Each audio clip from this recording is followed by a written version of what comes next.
प्राकृतिक खेती ऐसी खेती को कहते हैं जिसमें रसायन का बिल्कुल भी इस्तेमाल नहीं किया जाता। इसीलिए प्राकृतिक खेती को रसायन मुक्त खेती भी कहा जाता है। दरअसल प्राकृतिक खेती में सिर्फ प्राकृतिक आदानों का ही इस्तेमाल किया जाता है। प्राकृतिक खेती में देशी गाय को मूल आधार माना जाता है। ऐसा इसलिए क्योंकि देशी गाय के गोबर में 16 मुख्य पोषक तत्व होते हैं और ये सभी पौधों के विकास के लिए जरूरी होते हैं।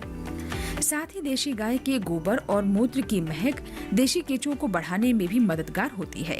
प्राकृतिक खेती करने के लिए गहरी जुताई करने की जरूरत नहीं होती। साथ ही प्राकृतिक खेती करते समय सिंचाई करने का तरीका भी थोड़ा अलग रहता है। सिंचाई पौधों से कुछ दूरी पर की जाती है, जिसमें सिर्फ 10% ही पानी लगता है। पौधों को दूर से पानी देने के कारण जड़ों की लंबाई बढ़ती है। जड़ों की लंबाई बढ़ने से पौधों के तनों की मोटाई और पौधों की लंबाई बढ़ जाती है और पैदावार अच्छी होती है। प्राकृतिक खेती के कई सारे फायदे हैं। इससे न सिर्फ भूमि की उपजाऊ क्षमता बढ़ती है, सिंचाई अंतराल में वृद्धि होती है, बल्कि फसलों की उत्पादकता में भी वृद्धि होती है।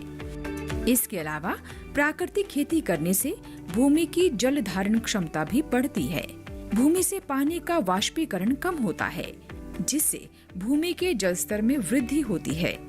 इतना ही नहीं, प्राकृतिक खेती करने से मिट्टी, खाद्य पदार्थ और जमीन में पानी के जरिए होने वाले प्रदूषण में भी कमी आती है। बता दें कि सरकार भी प्राकृतिक खेती को बढ़ावा दे रही है।